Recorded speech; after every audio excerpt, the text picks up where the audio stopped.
2025년 6월 대선은 민주당 이재명 후보가 대통령으로 당선이 되셨습니다.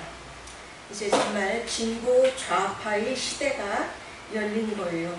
앞으로 우리나라는 이전과는 많이 달라질 것 같습니다. 우리나라는 5,000년 역사 동안에 우상만 섬기면서 정말 가난하고 참 외세의 침략만 받던 나라였죠. 후진국을 면치 못했었습니다. 그런데 130여 년 전 기독교 복음이 들어오면서 갑자기 우리나라가 잘 살게 돼서 선진국을 바라보는 그런 나라가 된 것을 아무도 부인할 사람은 없을 것 같습니다.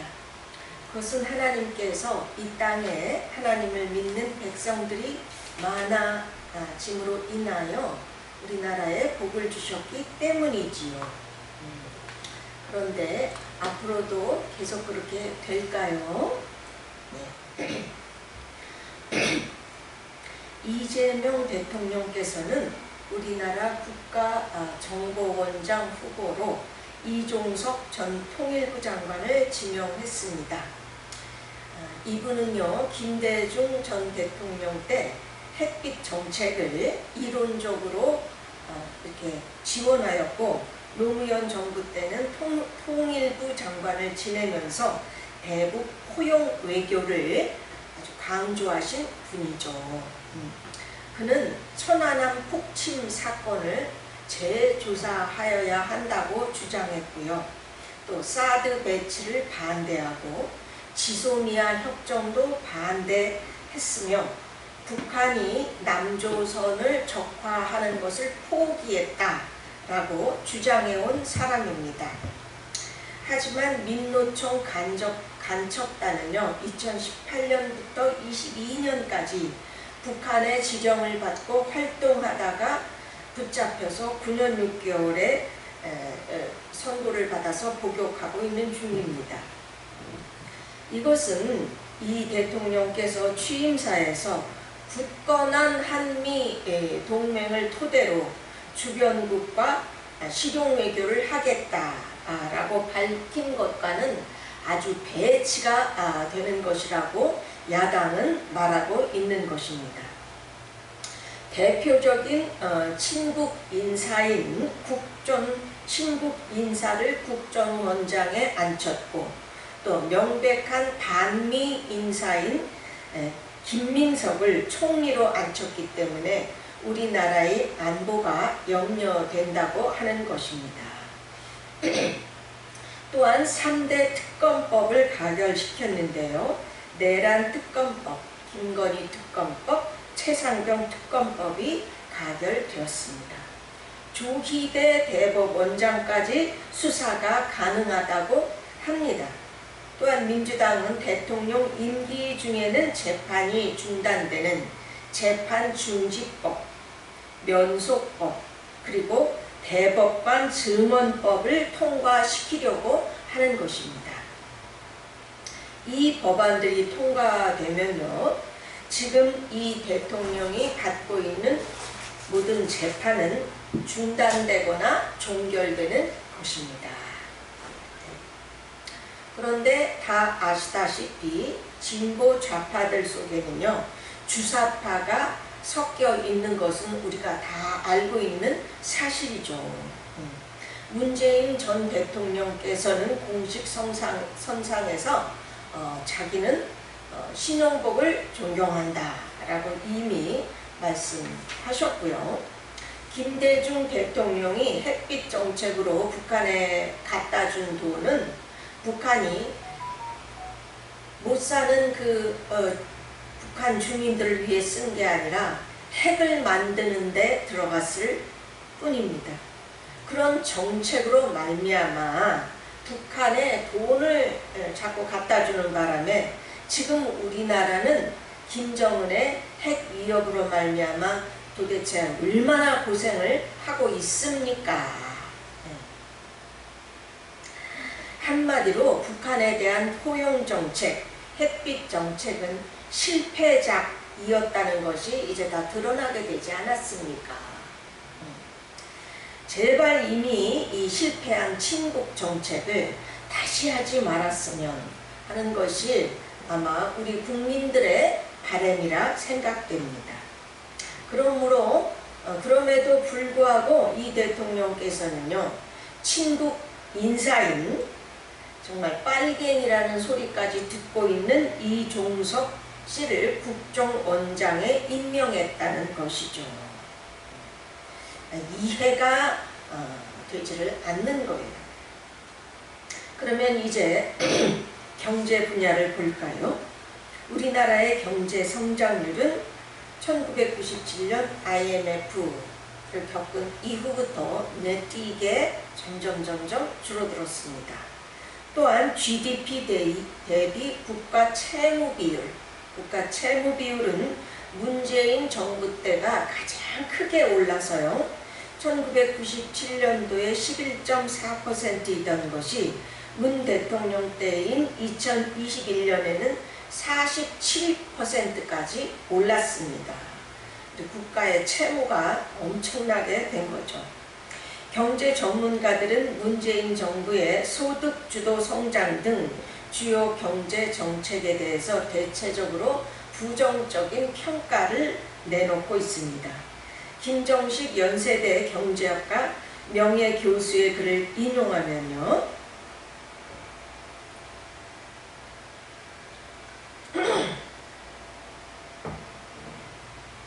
경제가 정치화되어 포퓰리즘이 성행하면서 재정 적자가 늘어나 국가 부채가 늘어났으며 소득주도 성장이 결과적으로 일자리를 만들어 내지 못하며 성과를 얻지 못했다고 합니다. 이어 가장 큰 실책은 부동산 정책으로 서울 주택가격이 2~3배 이상 올라서 임금 인상을 자극하고 부의 불평등 문제를 심화시켜 한국 경제에 큰 부담을 주었다라고 평가하였습니다. 좌우간 우리나라의 경제는요, 2000년부터 계속해서 어려워지고 있는 중이죠. 그런데 희한한 것은 1990년대 중반부터 우리나라의 기독교가 성장을 멈추고 성도수가 줄면서 또한 각종 죄를 지음으로 인해서 국가 법정에 뉴스에 오르내리는 등 교회의 세속화가 시작되었다는 것입니다. 한마디로 교회가 세상에 생명수를 주지 못했던 것이죠. 이번에 또 동성애 차별금지법을 살펴보면요, 2007년부터 여러 의원들께서 발의를 했는데요, 무산됐다가 또다시 발의되기를 반복을 하였습니다. 발의한 사람들은 모두 진보 좌파 의원들이었습니다. 그런데 가장 최근에 발의된 것은 조인철 의원 등 더불어민주당 의원 10명과 조국 혁신당 의원 1명이 정보통신망 이용 촉진 및 정보보호 등에 관한 일부 개정 법률안, 이것을 발의했는데요. 이건 제목만 들어서는 무슨 동성애 차별법과는 상관이 없는 것처럼 들리죠. 그런데 그게 아니라 이것은 온라인상에서 성적 지향 등에 대한 차별과 혐오 표현을 불법 정보로 규정하고 이것을 관리하기 위한 신고 시스템 도입을 골자로 하는 것입니다. 따라서 이것은 차별금지법 제정에 대한 기독교계 등이 반대를 피하려고 우회적으로 발의를 한 것이라고 그래요. 이것은 너무도 교모해서 결국 우리가 모르는 사이에 동성애 차별금지법을 반대하는 사람들의 입을 막고 통과시키려는 시도라는 것입니다. 그래서 우리 성도님은 알아두시기 바래요. 예. 이렇게 동성애에 대해서 더불어민주당 등 진보 좌파에서는 기회만 되면 이제 통과시키려고 하는 것입니다. 그러나 성경은 분명히 말합니다. 로마서 1장 27절, 레위기 18장 22절, 레위기 20장 13절, 누구든지 여인과 동침하듯 남자와 동침하면 둘 다 가증한 일을 행함인즉 반드시 죽일지니 자기의 피가 자기에게로 돌아가리라 라고 기록하셨어요. 동성애는 개인의 취향이라고 하지만 그 결과가 너무도 참담해서 마침내는 이 사람 사는 이 사회의 기본 질서를, 기본 가정의 질서를 다 무너뜨리게 되기 때문에 하나님께서 이렇게 무섭게 다루신 것입니다.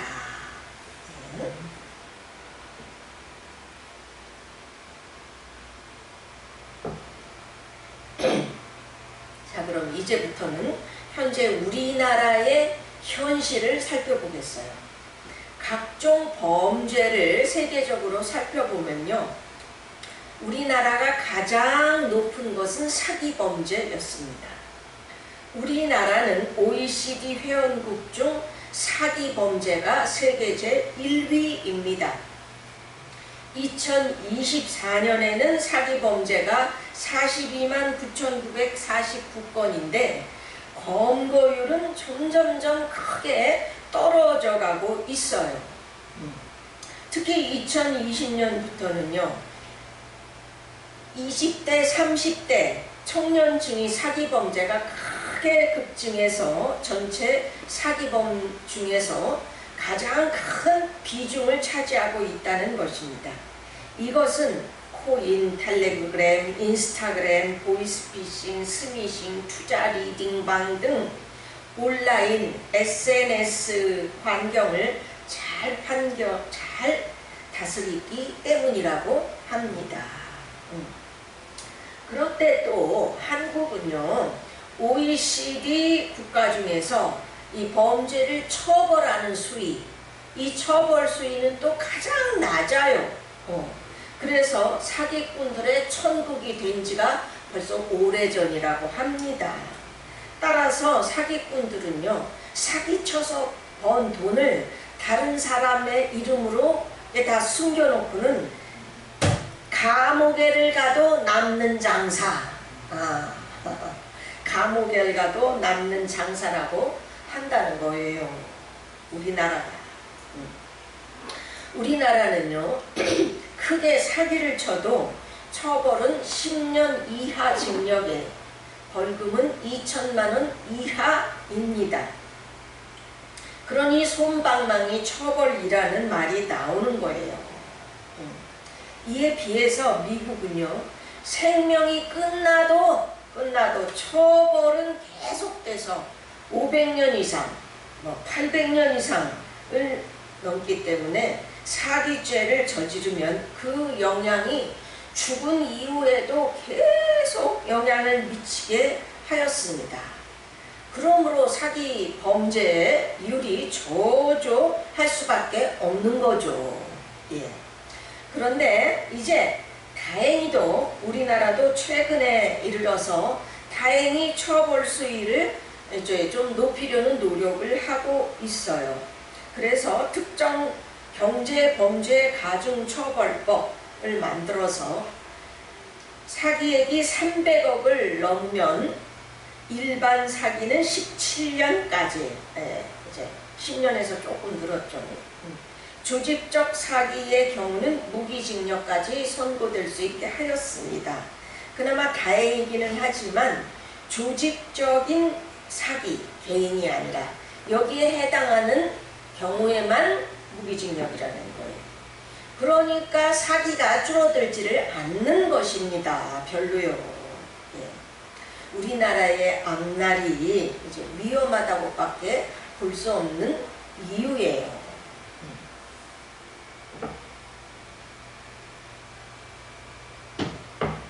두 번째로 성의 타락이 극심해졌습니다. 우리나라는 2009년에 혼인빙자 간음죄가 폐지됐고요. 2015년에는 형법상 간통죄가 폐지되었기 때문에 그 후 피해자는 단지 상간자 소송을 해서 위자료를 받을 수 있을 뿐입니다. 그 후 우리나라는 불륜이 너무나 성행을 하고 있다는 거예요. 그래서 한국판 킨제이 보고서에 따르면 이 조사의 신뢰 수준은 높아서요. 95%고 오차는 플러스 마이너스 2.97%입니다. 50대 이상 남성의 53.7%, 여성의 9.6%가 불륜을 경험했다고 합니다. 또한 성매매에 대한 인식과 외도의 경험이 관계가 있는 것으로 조사됐는데요. 성매매는 외도가 아니다 라고 답한 사람의 외도 비율은 43.3%, 성매매도 외도다 라고 말한 사람의 외도 비율은 20.9%였습니다. 또한 소득 수준이 높을수록 불륜을 많이 저지르는 것으로 조사가 되었습니다. 변호사들과 상담 전문가들의 보고에 의하면요, 예전에는 기혼 남성과 미혼 여성의 불륜이 많았는데 요즘은 달라졌다고 그래요. 기혼 여성과 기혼 남성, 기혼 여성과 미혼 남성의 불륜도 아주 많이 늘어나고 있는 추세라고 합니다. 또한 불륜은요, 거의 한 번으로 끝나지 않는 것으로 조사가 되었습니다. 나아가서 가장 염려가 되는 것은요, 불륜을 하는 사람들의 대부분은 그게 그렇게 죄라고 느끼지를 않는다는 거예요.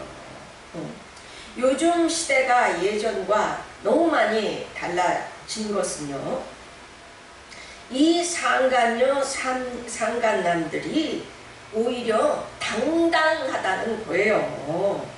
들켰다고 해서 뭐 예전처럼 그냥 기가 죽고 쩔쩔맨다? 그건 이제 옛말이라는 것입니다. 반대로요, 지네들이 무슨 잘한 일이라도 되는 것처럼요, 피해자에게 오히려 큰 소리 치고 괴롭히는 일이 다반사라고 하는 것입니다. 완전히 적반하장이죠.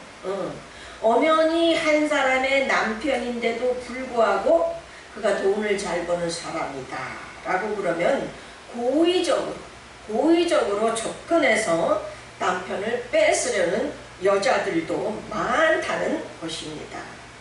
참, 이 사람들은요, 별로 양심의 가책을 느끼지를 않아요. 오히려 큰 소리를 치고 있는 것이에요. 그런데 이런 일이 교회 안에서도 일어난다는 것입니다. 제가 아는 분도 남편이 돈을 잘 버는 분인데요, 큰 교회에서 성가대 봉사를 하고 계셨대요. 그랬는데 어느 날 교회의 지인인 한 여자분이 그 성가대를 들어오더래요. 그러더니 남편을 유혹해서 결국은 남편과 바람이 났다는 것입니다. 그런데 그 여자는요, 당당할 뿐더러 말로 해갖고는 절대 떨어져 나가지를 않더래요. 그래서 결국은 2억이나 주고서야 겨우 남편으로부터 떨어져 나갔다는 것입니다. 치가 맥혀서. 참, 하나님을 믿는다는 교회 안에서도 이러니 세상은 오죽하겠습니까? 요즘 세상에서는요, 무슨 동호회, 무슨 모임, 또 직장, 여기가 불륜의 온상이라고 하더군요. 우리 성도님들, 이게 무슨 소린가 알아맞혀 보세요. 한 달에 몇 번 외식해? 아니면 일주일에 몇 번 외식해? 이게 무슨 소린 줄 아십니까? 밖에 나가서 사 먹는 걸까요? 전혀 아닙니다. 외식은요, 배우자가 아닌 다른 사람과 성관계를 하는 것을 말하고요. 집밥은 법적인 배우자와 하는 것이랍니다. 이런 사람들은요, 자기들끼리의 그 은어를 만들어서 다른 사람들이 알아듣지 못하게 한다는데요. 문자 내용이 가관이더군요. 어제 맛없는 집밥 의무적으로 먹으려니 고문 수준이었음. 빨리 만나서 외식하자.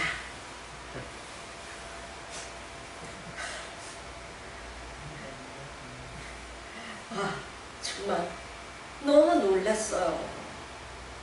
이런 사실을 그 배우자가 알게 되면 얼마나 상처가 되겠습니까? 글쎄. 또 등산 모임에서는요, 심장 튼튼히 할 준비들 하셔요. 산에서 바지를 이제 접어 올리고 고구마를 먹고 서 있으면은요, 그게 무슨 뜻인지 압니까? 나는 아직 바람피는 상대가 없어요. 상대자를 구함이라는 뜻이라고 합니다.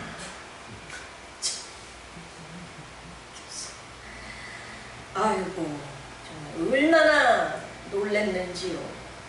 우리 성도님들 까맣게 몰랐잖아요.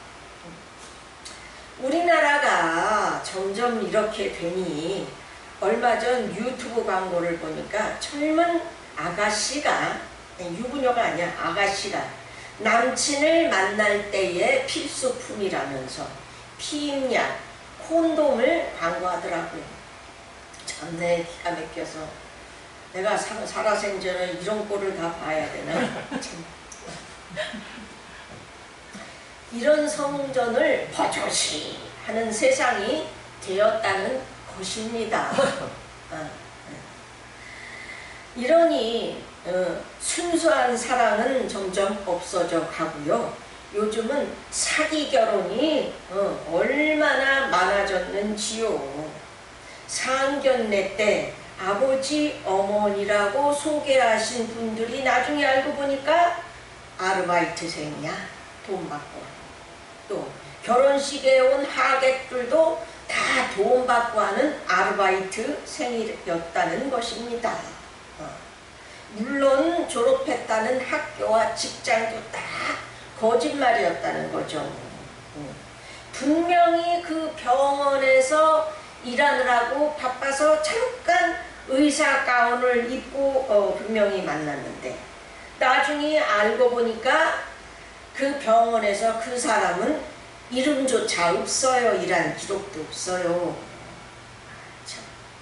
결국 사기 결혼으로 돈만 왕창 뜯겼다는 것입니다. 또한 외국 국적자들은요, 사랑해서 결혼한 것처럼 했는데 결혼 후 영주권만 바꾸는 어느 날 갑자기 사라졌다. 이런 일들이 많이 일어나고 있다는 현실입니다.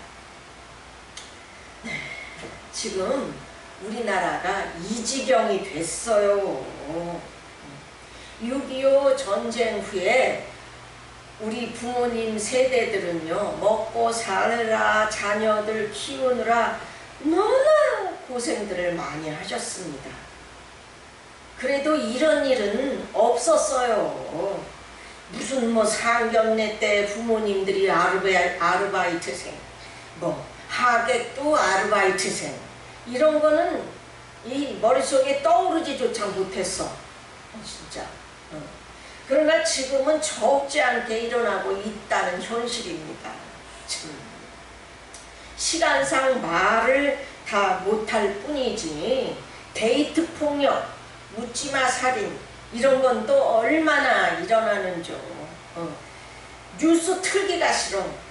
뉴스만 틀면 데이트 폭력으로 누구를 때렸니 죽였니 이런 게 나오니까 우리 성도님들은 어떻게 마음 놓고 자녀들을 키우겠어요 도대체. 또 직장 생활을 하는 것도 예전과는 많이 달라졌다고 그래요. 이것도 좀 알아두셔야 되겠더라고요.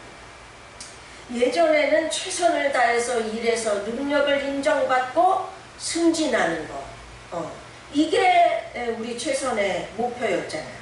회사원들. 지금은 그렇지가 않대요. 그래봐야 월급 몇 푼 오르는 것 뿐이라는 겁니다. 그거보다는 어떻게든 영끌이라도 해서 똘똘한 아파트 한 채를 장만하면요, 회사에서 맨날 상사 눈치나 보며 고생을 부지게 하는 것보다 훨씬 빨리 돈을 번다는 것입니다. 사실이요. 특히 문정부 때 부동산 가격이 그냥 치솟고 난 후에 국토교통부에서 사지 말라고 한 아파트들을 영끌이라도 해서 산 사람들은 가만 앉아서 몇 억에 몇 배의 수익을 얻었다는 것입니다. 실제로요. 참 슬픈 현실입니다. 이게. 그래서 실화탐사대 보니까 인류대 나와서 그냥 아침부터 밤까지 최선을 다해서 일하고 있는 남편한테 부인이 무능하다. 누구는 친구는 연끌을 해서 아파트를 했더니 그냥 아파트가 올라가지고 나는 축에 끼지도 못한다. 그러면서 부부가 싸우고 여자는 결국 이 부동산 리딩방 공부한답시고 하다가 그 남자 쫓아서 바람 나갔고 투자를 했는데 결국은 이게 또 사기야. 이래서 우는 가정이 적지 않대요. 비극입니다. 자, 이렇게 우리나라가 사기 천국에 성적 타락에 무슨 뭐 데이트 폭력 묻지마 살인 아파트 투기 등으로 이제는 소돔과 고모라 같이 되었다는 거예요. 너무 마음 아프지만 이게 다 사실이고 현실입니다. 그러면 교회들은 어떤가 보실까요? 우리나라는 1990년 중반부터 기독교의 성장이 멈추고 줄어들기 시작했죠. 동시에 교회들이 세속화돼서 돈 문제, 성 문제, 여러 가지 싸움 등이 많이 일어나기 시작했습니다. 2018년에는요, 교회 부목사가, 이거 다 뉴스에 나온 사실이잖아요. 여학생을 중학생 때부터 성폭행하기를 지속적으로 해서 그 여학생은 드디어 대학교 1학년 때 그 교회 옥상에서 그 유서를 써놓고 자살했잖아요. 참, 그랬는데도 그 부목사는 합의하에 성관계했대. 중학생하고. 참.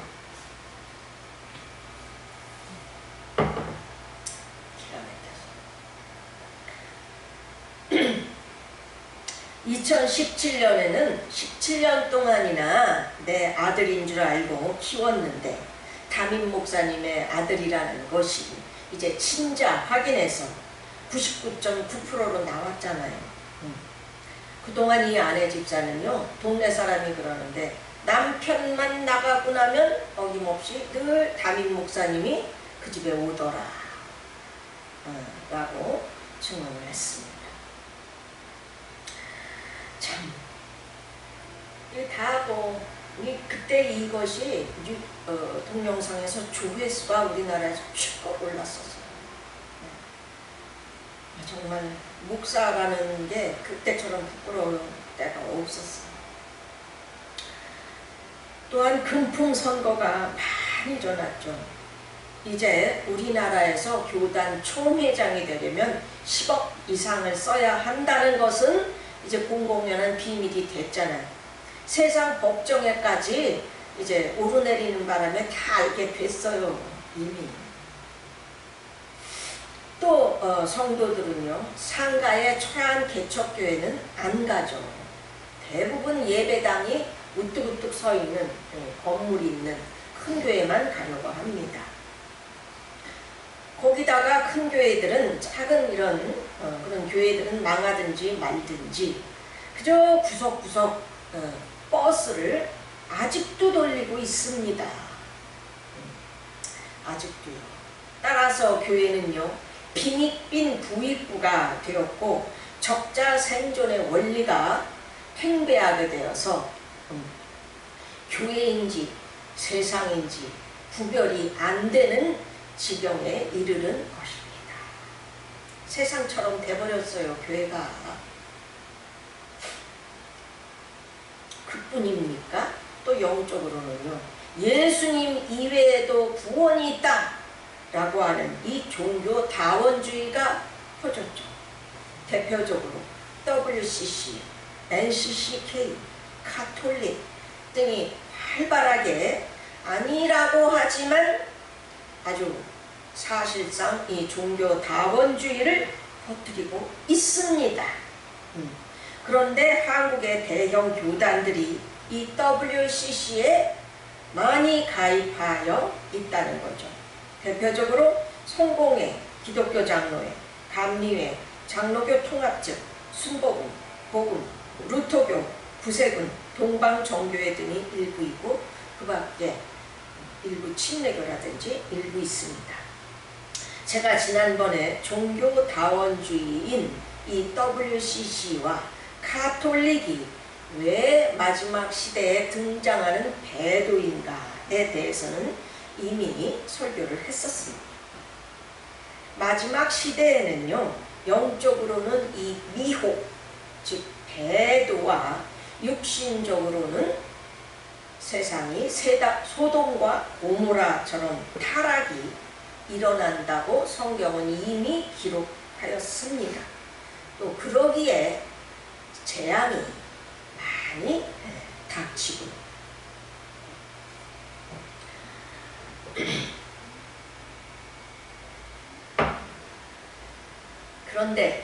그런데 우리나라가 어떤 나라입니까?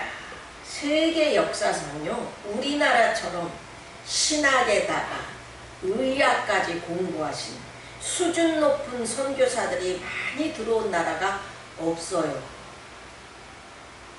더욱이 일제 치하에서 또 6.25 때 공산당들에 의하여 맞아 죽거나 고문을 당하며 순교까지 하신 그런 훌륭한 분들이 많은 나라가 세계적으로 드물어요. 아십니까? 이분들과 이 가족들의 고통은요, 정말 어떻게 이루 말로 형용을 할 수 없을 정도로 처참했었습니다. 이 인간이 겪을 수 없는 그런 고통을 겪었어요. 오늘날 밤하늘에 그렇게 많은 십자가가 수없이 세워진 것이 우연히 된 게 아닙니다. 또한 5,000년 역사 동안 그렇게도 가난했던 우리나라가 갑자기 잘 살게 된 게 그냥 된 게 아니에요. 절대로. 인간의 노력만으로는 절대 그렇게 될 수가 없는 것입니다. 그토록 처참한 순교의 피가 우리나라에 뿌려짐으로 인하여 하나님께서 우리나라에 복을 주신 것입니다. 아멘. 아멘. 단언코 사실이에요. 적어도 크리스천이라면 이런 것쯤은 알고 감사한 마음을 가져야 합니다. 그런데 지금 우리나라는요, 교회는 변질되어 세속화되고 세상은 소돔과 고모라 같이 되었다는 것입니다. 자, 그럼 하나님께서는 이런 우리나라를 보고 어떻게 하실까요? 그냥 가만히 보고만 계실까요? 아니죠. 하나님께서는 사랑하시기 때문에 회초리를 드실 수밖에 없는 것입니다. 돌아오라고, 회개하라고요. 영적인 원리죠. 재앙은 하나님께서 보내시는 것이라고 성경은 분명히 말하고 있습니다. 아모스서 3장 6절. 여호와의 행하심이 없는데 재앙이 어찌 성읍에 임하겠느냐. 아모스 4장 7절에서 10절. 또 추수하기 석 달 전에 내가 너희에게 비를 멈추게 하여 어떤 성읍에는 내리고 어떤 성읍에는 내리지 않게 하였더니 땅 한 부분은 비를 얻고 한 부분은 비를 얻지 못하여 말랐음에 두세 성읍 사람이 어떤 성읍으로 비틀거리며 물을 마시러 가서 만족하게 마시지 못하였으나 너희가 내게로 돌아오지 아니하였느니라. 여호와의 말씀입니다. 내가 또 곡식을 마르게 하는 재앙과 깐부기 재앙으로 너희를 쳤으며 팥중이로 너희의 많은 동산과 포도원과 무화과나무와 감람나무를 다 먹게 하였으나 너희가 내게로 돌아오지 아니하였느니라. 여호와의 말씀입니다. 내가 너희 중에 전염병 보내기를 애굽에서 한 것처럼 하였으며 칼로 너희 청년들을 죽였으며 너희 말들을 노략하게 하며 너희 진영에 악취로 코를 찌르게 하였으나 너희가 내게로 돌아오지 아니하였느니라. 여호와의 말씀입니다. 지금 세계도 그렇고 우리나라도요. 곡식들의 전염병, 짐승, 가축들의 전염병, 또 사람의 전염병, 가뭄, 홍수 이런 걸로 지금 먹거리 가격 얼마나 올랐어요. 하나님께서는요, 이렇게 우상과 죄로부터 돌이키시기 위하여 재앙을 내리신다고 분명히 말씀하고 있습니다. 오늘날의 우상이 뭐예요? 돈을 사랑하는 것, 나를 사랑하는 것, 쾌락을 사랑하는 게 우상입니다. 또한 오늘날 세속화되고 영육간에 타락한 교회들에 대하여 어떻게 말씀하십니까? 이사야서 29장 13절. 주께서 이르시되 이 백성이 입으로는 나를 가까이 하며 입술로는 나를 공경하나 그들의 마음은 내게서 멀리 떠났나니 그들이 나를 경외함은 사람의 계명으로 가르침을 받았을 뿐이라. 예. 오늘날의 이 종교 다원주의가 바로 성경이 아닌 사람의 계명으로 가르치는 것에 속하는 거죠. 아시겠지요? 네. 이사야서 1장 13절. 헛된 재물을 다시 가져오지 말라. 분향은 내가 가증히 여기는 바요. 월삭과 안식일과 대회로 모이는 것도 그러하니 성회와 아울러 악을 행하는 것을 내가 견디지 못하겠노라. 내 마음이 너희의 월삭과 정한절기를 싫어하니 그것이 내게 무거운 짐이라. 내가 지기에 곤비하였느니라. 너희가 손을 펼 때에 내가 내 눈을 너희에게서 가리고 너희가 많이 기도할지라도 내가 듣지 아니하리니 이는 너희 손에 피가 가득함이라. 너희는 스스로 씻으며 스스로 깨끗게 하여 내 목전에서 너희 악한 행실을 버리며 행악을 그치고 선행을 배우며 정의를 구하며 학대받는 자를 도와주며 고아를 위하여 신원하며 과부를 위하여 변호하라 하셨느니라. 아멘. 아멘. 네, 하나님께서는요, 이렇게 나라가 타락할 때는 반드시 회초리를 드십니다. 이제 진보 좌파의 정부가 정권을 잡았기 때문에 동성애 차별금지법이 통과될 가능성이 더더욱 높아졌습니다. 그뿐 아니라 기독교에서는 대놓고 보수 우파만을 지지했기 때문에 이제 이 정권은 기독교를 압박하리라고 보여집니다. 문재인 정권 때도 코로나가 터지니까 맨날 문 여는 학원 같은 데는 그냥 두고 며칠에 한 번 문 여는 교회는 비대면으로 하라 라고 했잖아요. 물론 교역자들에게 세금도 부과했었는데요. 알고 보니 이제 큰 교회들이 눈에 띄어서 그렇지 목회자들의 80%가 저소득층에도 미치지 못하는 생활을 한다는 것이 알려지게 됐죠. 그래서 작은 교회 목사들이 세금 신고하러 가면 하지 말라고 그러더라고요. 저도. 가을에 근로장려금, 학자금 장려금 신청할까봐. 웃겨요. 그리고 큰 교회들의 헌금 내역을 조사해서 헌금하는 사람들 또 기업들의 세무조사에 들어갔었습니다. 앞으로 더더욱 그럴 것입니다. 또 진보 좌파 정부가 정권을 잡았기 때문에 이제 우리나라 안보는 더욱 어려워지리라고 봅니다. 미국도요, 기독교가 많이 어두워졌기 때문에 경제가 전 같지를 않죠. 기독교가 어두워지면 하나님께서는 반드시 그 나라에 복을 주시지 않고 어려움을 허락하신다고 지난번 설교에도 제가 언급했었어요. 정치인에게 달려있지 않습니다.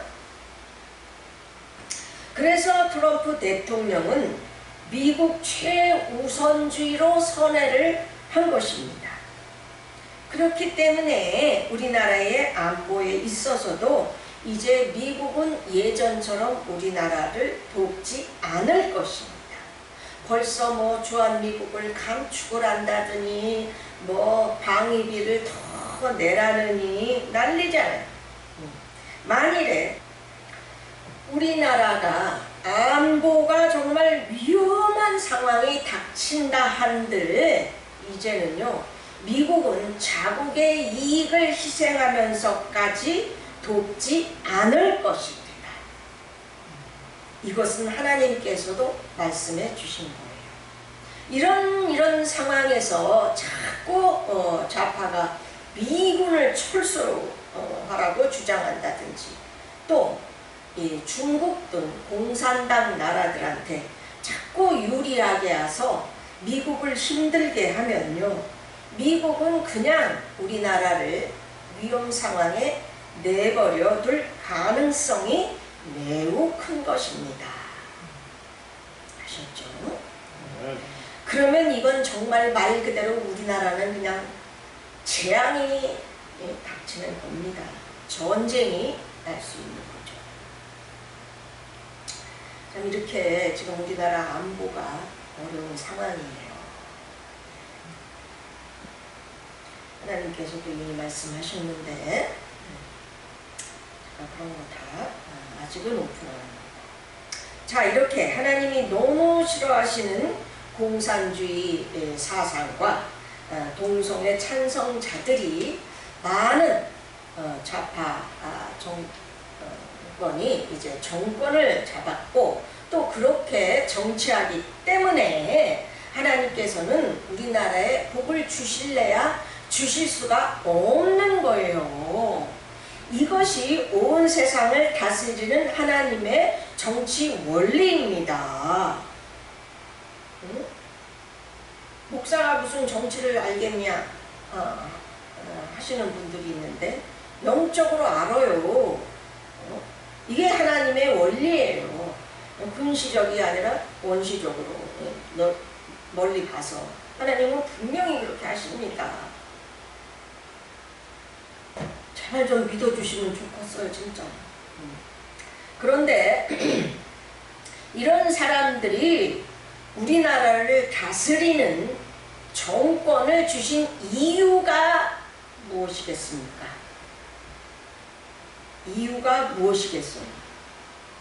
그거는 앞에서도 말씀드렸듯이 우리나라가 소돔과 고모라 같이 타락하고 있고 교회들마저 생명수를 주지 못하고 세속화되었기 때문에 회초리를 드시는 것입니다. 아멘. 아멘. 하나님께서는요, 우리나라에 자연 재앙을 내리실 뿐 아니라 이 좌파 정부를 회초리로 사용하실 것이라는 말씀입니다. 네. 참, 네. 이제 앞으로는 영육 간에 더욱더 살기가 힘들어지는 세상이 올 것입니다. 정부는 나라를 잘 살게 해보겠다고 애쓰겠지만 결과는 눈물을 흘리는 자들이 많아질 것입니다.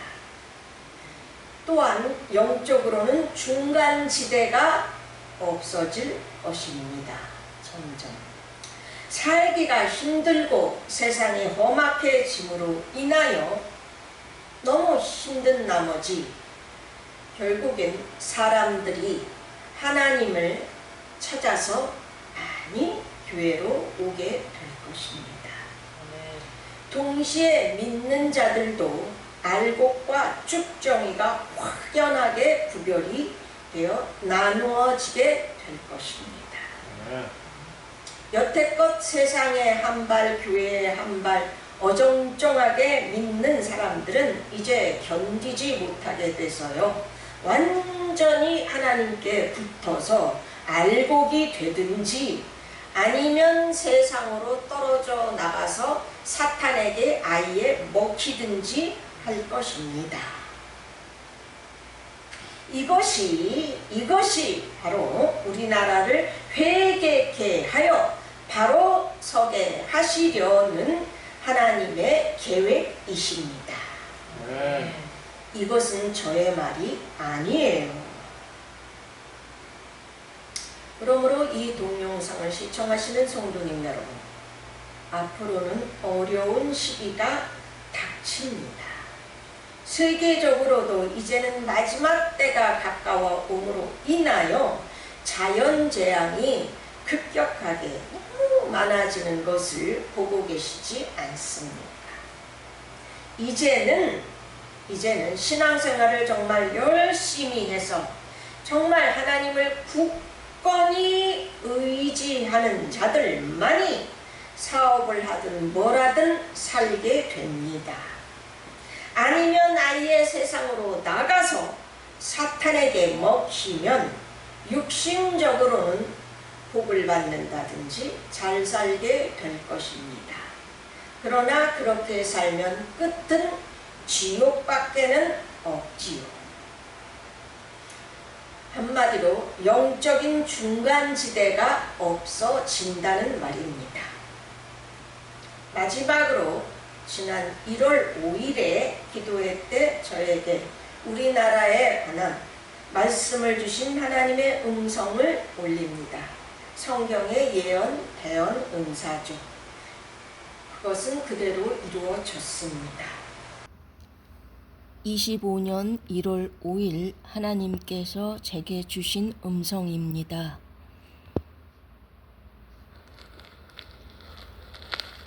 윤석열이 다시금 등장하여 꽃을 피우지 못할 것이다.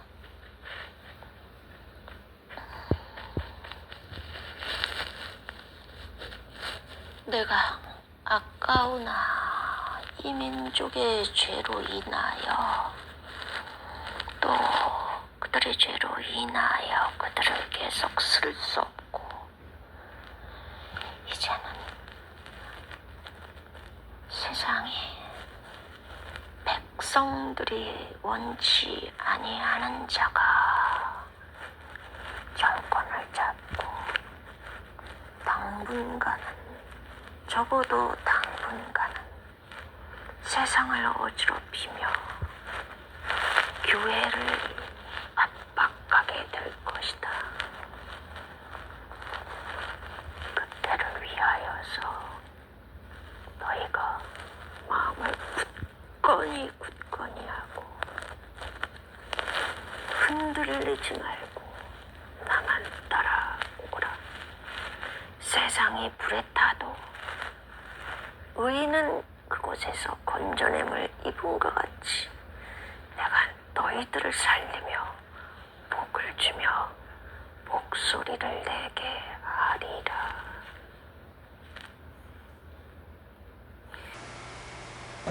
앞으로의 일에 대해서도 주셨지만은 지금 오픈 안 합니다. 아모스 5장 14절 너희는 살려면 선을 구하고 악을 구하지 말지어다. 만군의 하나님 여호와께서 너희의 말과 같이 너희와 함께 하시리라. 우리 모두 하나님께 더 가까이 나아가십시다. 아멘.